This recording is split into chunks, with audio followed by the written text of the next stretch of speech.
The steamboats back in, probably around the 1830s and 40s, you see steamboat travel all the way up through here, all the way to Fort Benton.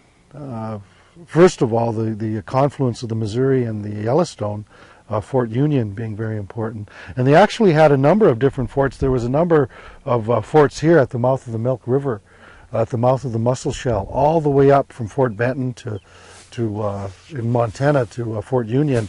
They're non-existent, of course, today, but you can find maps that pinpoint some of those older forts. They weren't military forts, they were fur trading forts. American Fur Company, Upper Missouri River Outfit, Rocky Mountain Fur Company, mostly American Fur Company, though. And there are even instances where steamships went down. There's a lady, Mary Helen from Glasgow, who's doing some work on a steamship between here and Fraser. You can see from the air, actually. And a lot of barges also that you find when you float the river from here to Wolf Point all the way down to Fort Union.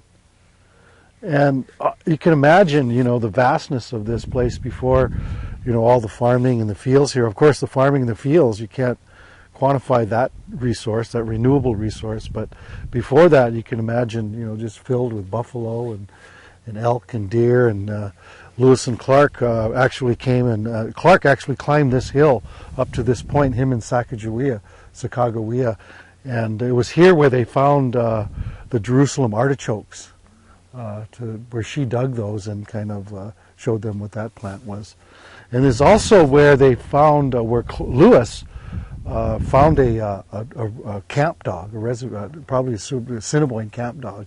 And that camp dog followed him for a couple of days, and they were hoping to come in contact with the Assiniboine people, but they never did.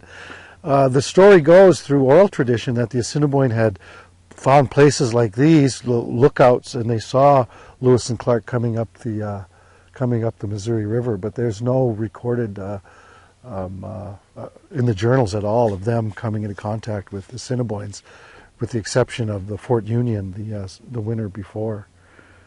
They also had seen a campfire up the Milk River here, distance, I don't know how many miles, but they just didn't have the time to go and check it out. And they saw a number of different abandoned camps along the Missouri from Fort Union to this point. But again, they didn't see any. They didn't see any people from Mandan all the way to southwestern Montana.